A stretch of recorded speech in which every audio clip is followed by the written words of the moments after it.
Hi there, today we're going to make gingerbread, a dessert in itself, beautiful for afternoon tea. So without further ado, let's get into it. 300 grams plain flour, and we're first just going to sift it into a bowl. And there is 2 teaspoons of baking powder as well, along with 1.5 teaspoons of ground ginger, a teaspoon of mixed spice and a teaspoon of cinnamon. So we're just going to sift this together, just nice and easy. There's a few different components to this dish. Don't be scared into thinking, oh crikey, there's a couple of pots in play here. It's really simple, really straightforward, and so worth making. Okay, so that's just going to sit there on the side. We need to get some ginger on the go, so we'll just prepare this now. So we need about 60 grams of ginger. Just whip the skin off and slice this up. Just going to take off the bottom end so it doesn't roll over. We just want to cut as fine as possible. So the fresh ginger is going to give it a beautiful warm heat. So I'm just cutting this down super fine. I want it super fine because I don't want big chunks of raw ginger just sitting in there like a little surprise.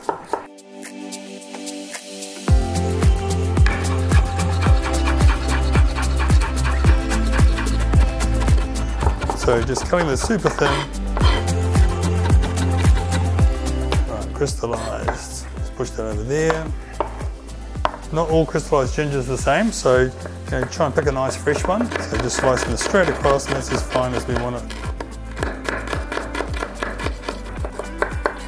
And now we're going to get into actually making the loaf, or at least the batter for the loaf.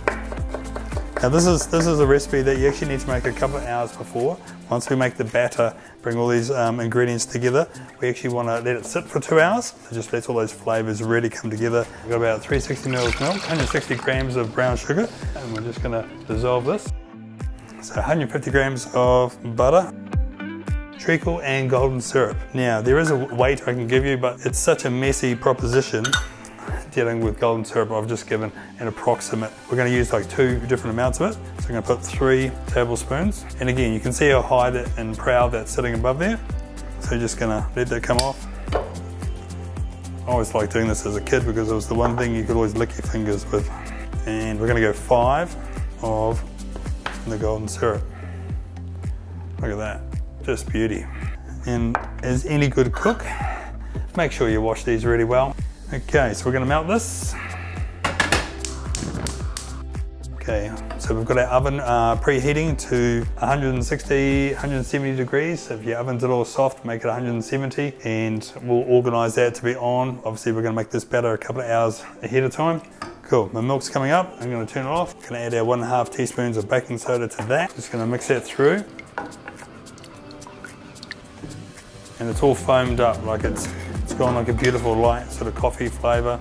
Just melting our butter, golden syrup and treacle. It's nearly done. We don't need that to be too hot. Now that that's dissolved, we're going to whisk the flour and the milk together. Just like we'd have it. Just going to pour this in. I'm going to pour it in quite fast. There's a bit going on.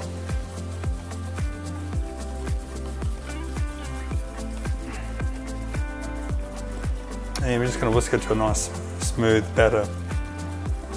It's going to be a bit stiff. I'm going to add a few more things into it. There we go. In goes my egg. Mix that in. And in goes my golden syrup, butter, treacle, mixture.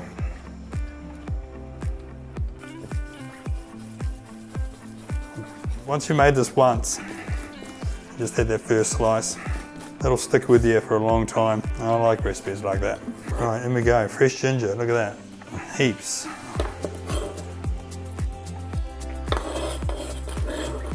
In she goes. Mix this in. And there we go. So this is just like 2 small loaf tins. Like they're not going to be massive high ones. You can make deeper or do one big long one. We're just going to let this sit for 2 hours. And then we'll come back to it. We'll get our moulds ready to go. So here we go, we've got little loaf tins. I'm just gonna take some baking paper. If you've got a nice sharp board or a bench with a sharp edge, just put your paper like that. You can put some tension on it. If you cut it quite quick, generally you can get a good edge.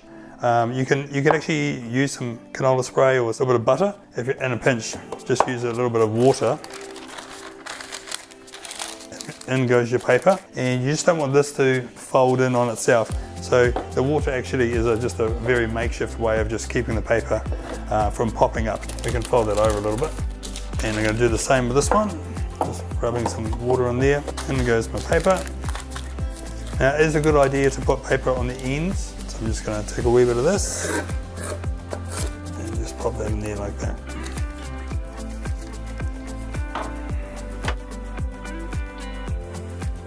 The oven's up to 170 degrees. This one's a little bit softer. So that's all good to go.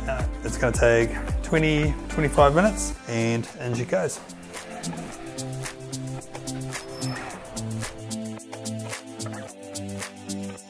Those are looking and smelling fantastic. So we're just going to use a little short knife and we're just going to pop it in. And rather than just looking for a clean knife that comes out, I like to have a little poke the knife in and open it up just a fraction to make absolutely sure. We just don't want it to be runny and liquid, otherwise it can be a bit too undercooked. So just set is fine. Just go in there. I mean, it's a nice clean knife. Opening it up and I can just see in there. Yeah. That's perfect. These will keep in your cake tin for about 5 to 7 days, if it lasts that long. So there you have it, gingerbread, old school style. It's so good. In fact, I'm just going to bring that out and you almost have a sniff.